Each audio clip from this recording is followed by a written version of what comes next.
خشاب کے علاقے قائدآباد کے نواحی گاؤں شاہوالا میں ونی کا ایک واقعہ سامنے آیا ہے اور ونی کی جانے والی 14 سالہ تسلیم بی بی دختر محمد اسلم نے اپنے 7 سال قبل ہونے والے نکاح کو ماننے سے انکار کر دیا ہے۔ واقعات کے مطابق مارچ 2003 میں شاہوالا کے ایک شخص محمد حیات نے اپنے ہی خاندان کی ایک خاتون ولایتہ بی بی سے زیادتی کی۔ یہ واقعہ گاؤں کی پنچایت میں پہنچا تو محمد بخش ولد فلک شیر، محمد شیر ولد اللہ وسایا، نور محمد ولد دوست محمد اور عبد الرحمان ولد غلام محمد نے فیصلہ سنایا کہ محمد حیات کی 7 سالہ پوتی تسلیم بی بی کا رشتہ ولایتہ بی بی کے بھانجے محمد مظہر ولد شیر محمد کو دیا جائے۔ پنچایتی فیصلے کے مطابق گاؤں کے نکاح خواہ حاجی عبد الرحمان نے 7 سالہ تسلیم کا نکاح محمد مظہر سے پڑھا دیا اور اس نکاح کو 7 سال کا عرصہ گزر گیا۔ 2 برس قبل مظہر نے ایک اور خاتون سے شادی رچا لی اور اب اس کے 2 بچے بھی ہیں۔ گزشتہ دنوں مظہر کے گھر والوں نے تسلیم کے والدین سے رابطہ کیا اور کہا کہ وہ اس کی رخصتی کریں، مگر تسلیم نے اس سے انکار کر دیا۔ اس نے بتایا کہ وہ اپنے دادا کے کسی جرم کی خاطر اپنی قربانی نہیں دے گی اور اس کا بچپن کا نکاح غیر قانونی ہے۔ تسلیم نے دھمکی دی ہے کہ اگر اس کے ساتھ زبردستی کی گئی تو وہ خود سوزی کر لے گی۔ اس نے chief justice of Pakistan Iftikhar Muhammad Chaudhry سے اپیل کی ہے کہ اسے ونی کی فرسودہ رسم کی بھینٹ چڑھنے سے بچایا جائے اور ونی کی رسم میں کردار ادا کرنے والوں کے خلاف کارروائی کی جائے۔ سرگودہ میں بم کی افواہ، شہریوں میں افراتفری پھیل گئی، امدادی ٹیمیں اور قانون نافذ کرنے والے اداروں کی دوڑیں لگ گئیں۔ بتایا گیا ہے کہ گزشتہ روز یکے بعد دیگرے 2 دھماکوں کی آواز سے شہر گونج اٹھا اور لوگ گھروں سے باہر نکل آئے اور فوری طور پر تمام مارکیٹیں اور بازار بند ہو گئے۔ دھماکوں کی شدت سے عمارتیں لرز گئیں، فوری طور پر قانون نافذ کرنے والے ادارے اور امدادی ٹیمیں حرکت میں آ گئیں اور پی اے ایف سے ملکہ علاقے طارق آباد کی طرف روانہ ہو گئی۔ ذرائع کے مطابق حساس علاقے پی اے ایف مصف ایئر بیس پر پاک فضائی کی معمول کی مشقیں جاری ہیں اور جہاز کی ایئر ٹریکر سے ہوا کراسنگ کے دوران یہ دھماکے ہوئے، تاہم کسی جانی نقصان کی اطلاع نہیں ہے۔ سیالکوٹ میں 25 خواتین کو صفاقی سے قتل کرنے والے سیریل کلر ملزم یوسف کو تھانہ مراد پور پولیس نے علاقہ مجسٹریٹ کی عدالت میں پیش کیا، جہاں پر درجہ اول کے مجسٹریٹ مسٹر آصف حیات نے ملزم کا 4 روز کا جسمانی ریمانڈ دے دیا۔ ملزم یوسف نے تھانہ صدر سیالکوٹ، تھانہ موترا، اگوکی کینٹ، کوتوالی سمیت 8 تھانوں میں لارا اڈا سے بزرگ خواتین کو بے نظیر انکم سپورٹ فنڈ اور زکوٰۃ کا جھانسا دے کر موٹر سائیکل پر بٹھایا اور جھانسا دے کر طلائی زیورات لوٹے اور پھر اینٹوں کے پہ وار کر کے تمام خواتین کو قتل کیا۔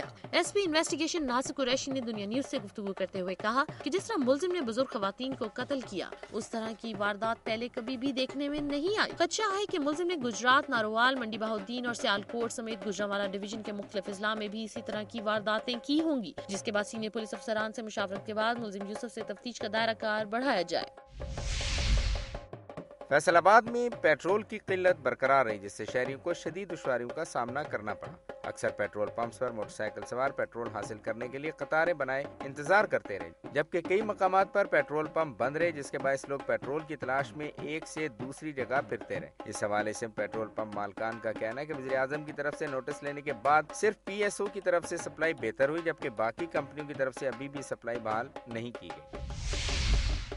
فیض گنج کے قریب کاروکاری کے الزام میں ایک عورت اور مرد کو قتل کر دیا گیا۔ واردات کے خلاف مینگواڑ برادری نے مظاہرہ کیا اور دھرنا دیا۔ نوائی گاؤں ظفر آباد میں ملزم مشتاق نے فائرنگ کر کے اپنی بیوی بالی اور قریبی رشتہ دار غلام شبیر کو کاروکاری کے الزام کے تحت قتل کر دیا اور واردات کے بعد گرفتاری دے دی، لیکن پولیس نے مقدمہ درج نہیں کیا۔ غلام شبیر کے ورثاء نے فیض گنج میں پولیس کے خلاف مظاہرہ کیا اور دھرنا دے کر نیشنل ہائی وے بلاک کر دی۔ مظاہرین نے الزام لگایا کہ فیض گنج پولیس مقدمہ درج کرنے کے لیے بھاری رشوت مانگ رہی ہے۔ پولیس نے مقتول کے والد سمیت 10 مظاہرین کے خلاف مقدمہ درج کر لیا۔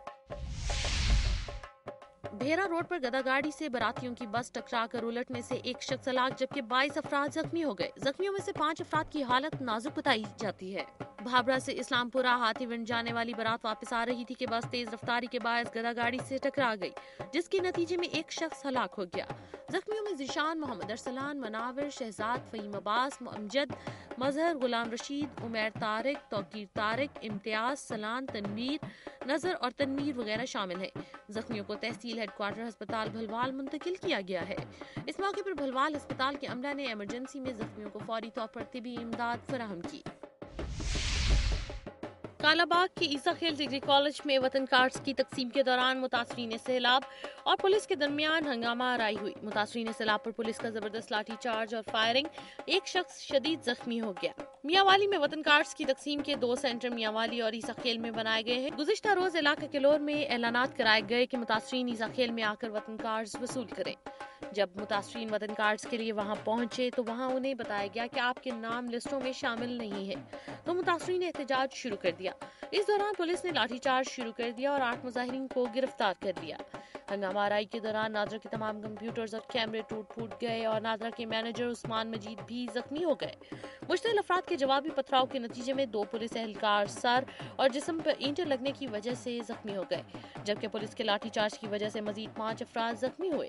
زخمیوں کو تحصیل ہیڈ کوارٹر ہسپتال عیسیٰ خیل اور بعد میں DHQ ہسپتال میاں والی منتقل کر دیا گیا۔ DCO میاں والی طارق محمود اور DPO میاں والی رانا عبدالجبار بھاری نفری کے ہمراہ موقع پر پہنچ گئے۔ وطن کارڈز نہ ملنے پر میاں والی میں سیلاب متاثرین نے احتجاجی مظاہرہ کیا۔ پولیس کے لاٹھی چارج اور بھگدڑ سے متعدد افراد زخمی ہو گئے۔ میاں والی میں مظاہرین نے ٹائر جلا کر بنو روڈ بلاک کر دی۔ متاثرین کا کہنا تھا کہ سیاستدان اپنے من پسند لوگوں میں وطن کارڈز تقسیم کروا رہے ہیں۔ موسیٰ خیل کیمپ کے رہائشیوں نے پانی کی شدید قلت پر احتجاج کیا اور دھرنا دیا۔ راجن پور کے سیلاب متاثرین کے کیمپ سے 24 روز قبل اغوا کی گئی خاتون کی لاش کی ہڈیاں برآمد، 7 افراد کے خلاف مقدمہ درج، 2 گرفتار، ملزمان کی جلد گرفتاری کے لیے ورثہ کا مطالبہ۔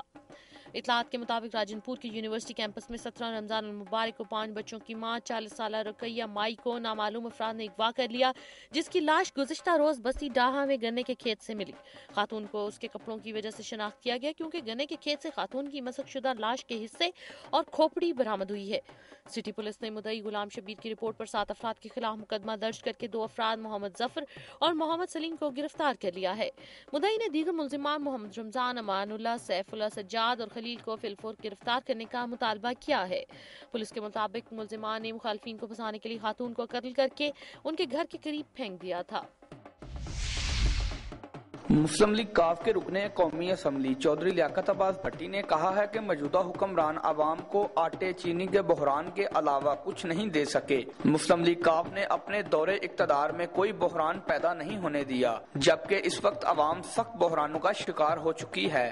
آٹا، چینی اور بجلی مہنگی ہونے کے باوجود دستیاب نہیں، اور عوام کھانے پینے کی اشیاء کے حصول کے لیے در بدر کی ٹھوکریں کھانے کے ساتھ ساتھ پولیس کے ڈنڈے بھی کھاتی دکھائی دیتی ہے، جو کہ موجودہ حکومتی بے بسی کا منہ بولتا ثبوت ہے۔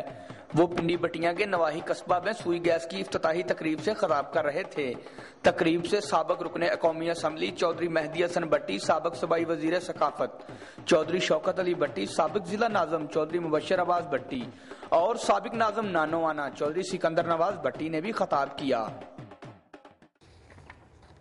ناظرین، آج کا پروگرام آپ نے ملاحظہ کیا۔ میری دھرتی میری دنیا کی ٹیم کی یہ کوشش رہی ہے کہ عوام کے مسائل کو ارباب اختیار تک پہنچایا جائے تاکہ مسائل میں گھرے عوام کی داد رسی ہو سکے۔ مسائل کی درست نشاندہی میں ناظرین آپ کا تعاون ضروری ہے۔